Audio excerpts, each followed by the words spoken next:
बाड़मेर की राजनीति इस समय एक ऐसे साइलेंट भूचाल के केंद्र में खड़ी है जैसा कांग्रेस के भीतर पिछले कई वर्षों से देखने को नहीं मिला है, क्योंकि पार्टी ने एक संगठन में एक ऐसा सर्जिकल स्ट्राइक कर दिया है जिसने पूरे प्रदेश की राजनीतिक नशों में एक झटका सा दौड़ा दिया है। 50 में से 45 जिला अध्यक्षों को नई जिम्मेदारी देना कोई सामान्य घटना नहीं है। यह संगठन की उन परतों में बदलाव है जहां फैसले धीरे धीरे नहीं बल्कि एक झटके में पलट दिए जाते हैं और पूरी राजनीतिक समीकरण बदल जाते हैं। और यही इस पूरे घटनाक्रम का सबसे बड़ा राजनीतिक तापमान बढ़ाने वाला बिंदु है। बाड़मेर का ये बिंदु, कांग्रेस ने 12 विधायकों को जिला अध्यक्ष बनाया गया है और 5 पूर्व विधायकों को भी ये नई जिम्मेदारियां दी गई है, वो भी जिला अध्यक्ष से संबंधित हैं। लेकिन इन सब के बीच सबसे बड़ी हलचल पश्चिमी राजस्थान के अंदर सबसे बड़ा तीखा विवाद बाड़मेर जिले की ताजपोशी को लेकर के खड़ा हो गया है, जहां लक्ष्मण सिंह गोदारा को बाड़मेर का नया जिला अध्यक्ष बनाकर कांग्रेस ने एक ऐसी चाल चली है जिसकी गूंज सिर्फ बाड़मेर तक सीमित नहीं रही बल्कि पूरे पश्चिमी राजस्थान में आग की तरह फैल गई है। और ये फैसला बाहर से देखने पर एक सामान्य लग सकता है, लेकिन इसके अंदर छुपा है राजस्थान की जातीय राजनीति का वो गहरा गणित जिसमें कांग्रेस ने अपनी प्राथमिकताएं ही बदल दी हैं। और वो प्राथमिकताएं जो दशकों से मुस्लिम वोट बैंक पर टिकी थी और वो प्राथमिकताएं जो बाड़मेर को कांग्रेस का सुरक्षित किला बनाती थी, लेकिन अब कांग्रेस ने इस किले का दरवाज़ा घुमाकर मुस्लिम समुदाय से ओबीसी नेतृत्व की ओर कर दिया है। और यहीं से शुरू होती है कहानी विवादों की, कहानी असंतोष की, कहानी मुस्लिम वर्ग के नाराज़ होने की और कहानी उस राजनीतिक रिस्क की जिसके परिणाम आने वाले समय में चुनाव तय करेंगे। बाड़मेर में कांग्रेस की कमान वर्षों से मुस्लिम वर्ग के पास थी। वर्षों से मुस्लिम वर्ग दे दनादन बाड़मेर को एक लोट के साथ में वोट करता आया है। बिना सोचे समझे हमेशा मुस्लिम वर्ग ने कांग्रेस का ख्याल रखा है और इस वर्ग ने ही कांग्रेस को पैतृक समर्थन दिया है। लेकिन इस बार मुस्लिम चेहरा हटाकर ओबीसी नेता लक्ष्मण सिंह गोदारा को जिला अध्यक्ष की कुर्सी देना, ये एक मुस्लिम वर्ग के लिए नागवार गुजरना जैसा बात हो गई। और इतना बड़ा झटका पार्टी के अपने भीतर ही भीतर सन्नाटा और नाराज़गी पैदा करने वाला था। और मुस्लिम वर्ग खुलकर ही नहीं बल्कि भीतर ही भीतर बेहद नाराज़ है।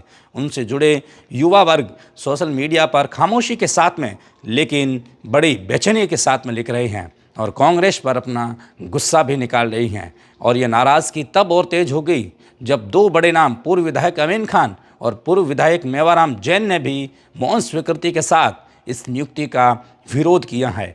अमीन खान जिनका मुस्लिम समाज पर दशकों से गहरा प्रभाव है और वो मुस्लिम वर्ग की एक धुरी भी है।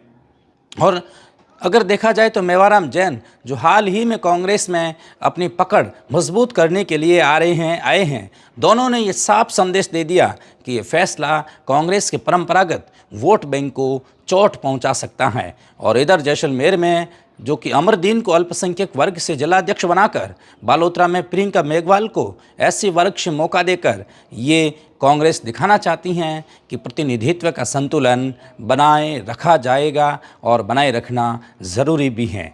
लेकिन बाड़मेर में मुस्लिम की जगह ओबीसी को प्राथमिकता देने से ये पूरा संतुलन सवालों के घेरे में आ गया है। और अब कांग्रेस पर आरोप है कि वह जातीय समीकरणों को प्रयोगशाला बनाकर परीक्षण कर रही हैं।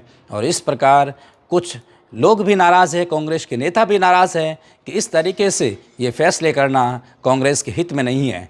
नवनियुक्त लक्ष्मण सिंह गोदारा संगठन में लंबे समय से सक्रिय है, यूथ कांग्रेस के लोकसभा अध्यक्ष रहे हैं, प्रदेश संगठन में पद संभाला है और पंजाब हरियाणा चुनावों में प्रभारी की भूमिका निभाई है। उनकी पकड़ संगठनात्मक स्तर पर मजबूत है और सबसे अहम बात है कि वे हरीश चौधरी के बेहद करीबी माने जाते हैं। हरीश चौधरी जो इस पश्चिमी राजस्थान में ओबीसी जो समाज के सबसे बड़े चेहरे के रूप में उभरे हैं और यही कारण है कि ये ताजपोशी सीधे सीधे हरीश चौधरी की सिफारिश और रणनीति का नतीजा भी माने जा रही है। और ये वही बिंदु है जिसने विवादों को और गहरा कर दिया, क्योंकि ये सिर्फ संगठनात्मक बदलाव नहीं बल्कि शक्तियों का भी एक संतुलन बदलने का बड़ा खेल है। और ये पूरा खेल अब बन भी गया है, मानो ये खेल अब पूरा भी हो चुका है। लेकिन खेल के रिजल्ट है ये आने से नेताओं में बेचैनी है। हरीश चौधरी जहाँ कहीं भी हो लेकिन उनकी नज़र इस बेचैनी पर ज़रूर है। अब असली सवाल ये है क्या ये रणनीति कांग्रेस के लिए फ़ायदेमंद होगी और क्या ये कांग्रेस को उसी तबके से दूर ले जाकर के खड़ी कर देगी जिसने पिछले चुनावों में इस पार्टी को बचाए रखा था, इस पार्टी के लिए भरपूर मतदान किया था। यहाँ एक और बड़ा तथ्य सामने आता है कि पिछले विधानसभा चुनाव से पहले के चुनावों में हरीश चौधरी का जीत का सबसे बड़ा कारण पाटौदी क्षेत्र ही था। मेरे कहने का यहाँ मतलब ये है कि मुस्लिम समुदाय और दलित समुदायों ने भरपूर भारी समर्थन दिया था। ये वही वोट बैंक है जो हरीश को वर्षों से राजनीतिक संरक्षण देता रहा है, लेकिन गफूर अहमद जैसे मुस्लिम दिग्गजों को हटाकर ये पद ओबीसी नेता को देना मुस्लिम समुदाय को बेहद अकरा है और विशेष करके गफूर अहमद के समर्थकों को ये बड़ा नागवार फैसला गुजरा है और ये कह रही हैं कि अब हमारा कांग्रेस से कोई लेना देना नहीं है।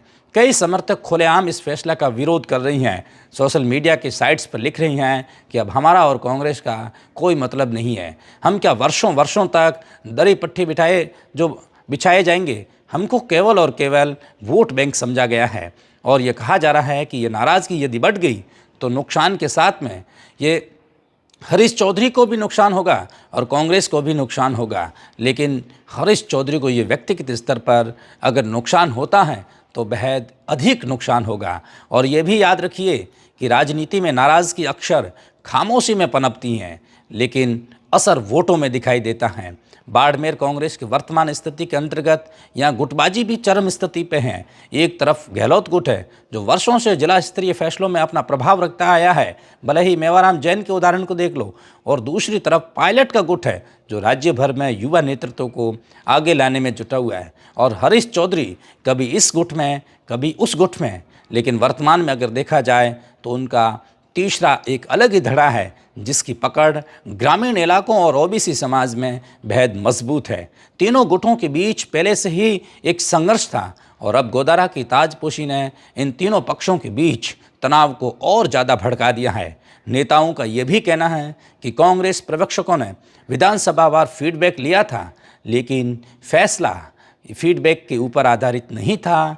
फैसला जातीय समीकरण और हरीश चौधरी के प्रभाव पर आधारित था और यही कारण है कि संगठन में असंतोष खुलकर सामने नहीं आ रहा है, लेकिन भीतर भीतर दबा हुआ ज्वालामुखी बन रहा है। लेकिन जब ये ज्वालामुखी फटेगी तब कांग्रेस के लिए बहुत बड़ी घातक होने वाली है। मुस्लिम वर्ग को नाराज़ करना, कांग्रेस बाहर से भले ही कह रहा है कि हम एक है, लेकिन भीतर ही भीतर कांग्रेस नाराज़ है और बाड़मेर कांग्रेस तो बेचैन भी है। मुस्लिम वर्ग का अलग करना मतलब कांग्रेस के कंधे को काट करके अलग करना जैसा है और मुस्लिम वर्ग के ऊपर ही कांग्रेस की जीत टिकी होती है, वरना कांग्रेस की जीत का कोई सवाल ही नहीं उठता।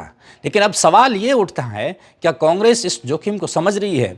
क्या ऐसे फैसले से पार्टी अपने सुरक्षित वोट बैंक को खोने का खतरा मोल ले रही है? क्योंकि बाड़मेर, जैसलमेर और बालोतरा जैसे जिलों में राजनीतिक जातीय संतुलन पर टिकी हुई है। ये ऐसी राजनीति होती है जो एक जातीय संतुलन पर टिकी हुई है और इस संतुलन को छेड़ना हमेशा बड़ा जोखिम होता है। अब अगर मुस्लिम तबके की ये नाराज़गी वोटों में बदल गई तो ये कांग्रेस के लिए सिर्फ एक संगठनात्मक गलती नहीं बल्कि चुनावी आत्मघाती कदम साबित हो सकता है और विशेष तौर से हरीश चौधरी के लिए। ऐसे में पार्टी को तुरंत गुटबाजी नियंत्रित करनी होगी और ये काम लक्ष्मण गोदारा को करना होगा कि सभी धड़ों को एकत्रित करो और उनको एक ही माला में पिरो।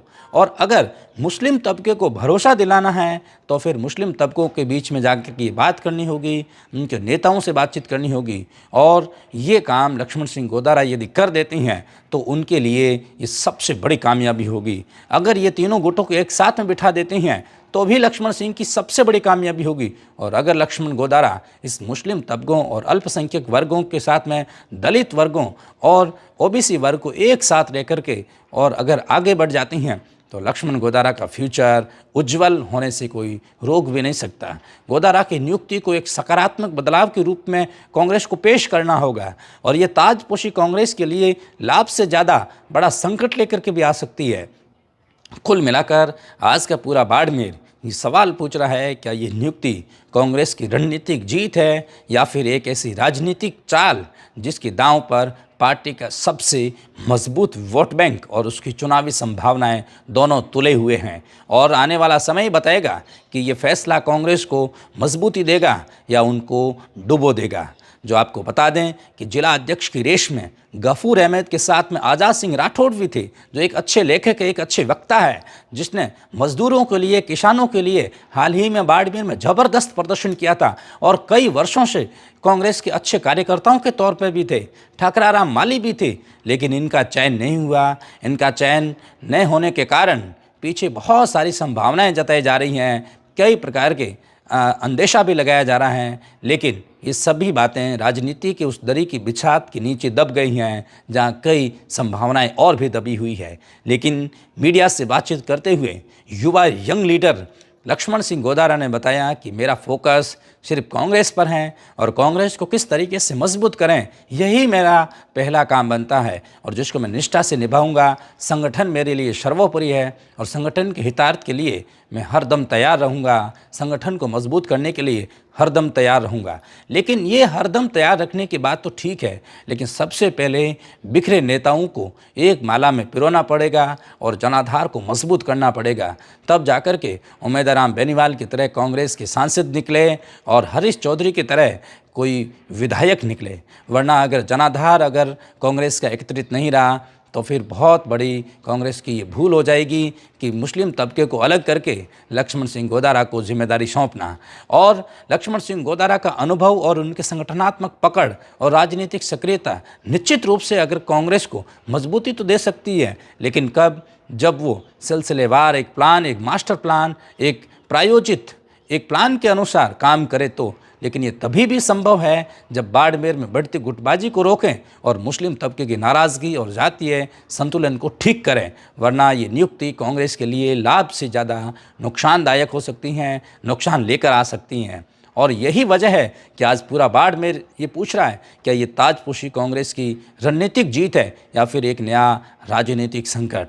देखने वाली बात होगी कि कांग्रेस का ये ऊँट किस करवट इस ताजपोशी को लेकर के बैठता है। रेड प्लस न्यूज़ से जुड़ने के लिए आपका बहुत शुक्रिया। खबर अच्छी लगी है तो शेयर ज़रूर करें, लाइक करें चैनल को और देश और दुनिया तक ज़रूर पहुँचाएँ। देखते रहिए रेड प्लस न्यूज़। बहुत धन्यवाद, बहुत शुक्रिया।